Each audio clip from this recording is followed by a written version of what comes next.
आमा छोरी अनि रिजल्ट।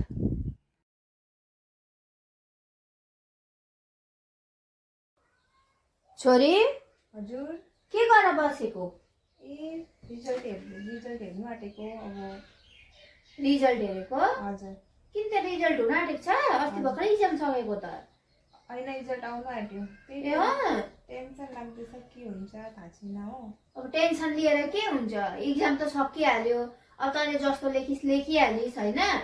अब तैँले जसरी गरेर भए पनि जस्तो लेखे पनि जे गरे पनि होइन फेल भइनस् भने भइहाल्यो।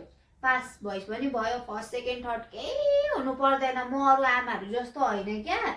बाउले गाली गरे भने म सम्झाउँछु, तँ टेन्सन नले, बुझिस्? आउँछ अब किन बिच्किनु? अब तैँले कोसिस गरिहालिस् होइन?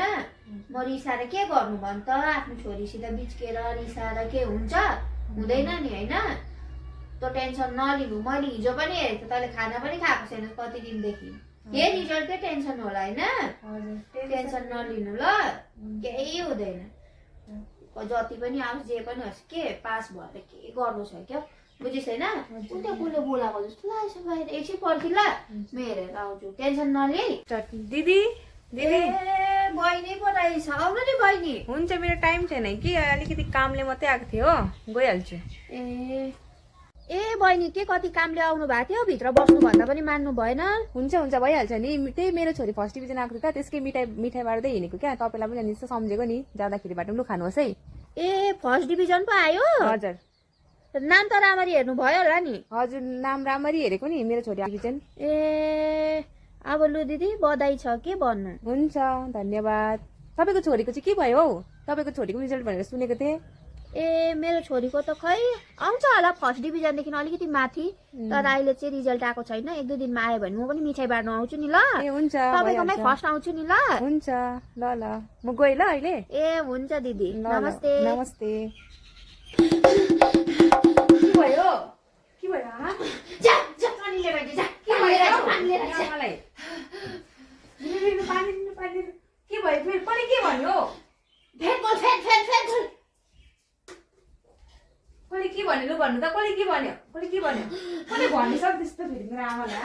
कोही छैन त बाहिर तैँले त? तँ यहाँ बस, तँ यहाँ बस। के भयो? कसले के भन्यो भन्नु त? हे छोरी, मैले अघि तँलाई जे पनि भनेको थिएँ तँ बिर्सी। जे पनि मैले अघि तँलाई भनेको थिएँ तँ बिर्सी। तँ फर्स्ट भन्दा एक दुई माथि हुनुपर्छ, तर फर्स्ट भन्दा मुनि चाहिँ हुनु हुँदैन। फर्स्ट कसरी हुनु? अघि नै जसरी पनि भएर बसिरहेको जे भनेको पनि गर, तँ फर्स्ट पनि होइन, फर्स्टदेखि माथि हुनुपर्छ। यो हुनु सक्दैन। अघि मैले टेन्सन लागेर बसिरहेको थिएँ, तपाईँले त भनेको थियो जे हुन्छ हुन्छ भनेको होइन? अहिले चाहिँ फेरि किन यस्तो? अरूको कुरा सुनेर किन यस्तो भन्नुभएको? होइन, तँ फर्स्ट भन्दा माथि हुनुपर्छ, मुनि होइन। ला यो आमा चाहिँ के भएको रहेछ? अघि भन्थ्यो जे हुनु पनि हुन्छ, अहिले फेरि यस्तो भन्नुहुन्छ अरू कुरा सुनेर। तँ फर्स्ट भइनस् भने मेरो मरेको मुख हेर्छस्, यति याद राख। ला यो आमा के भएको अब?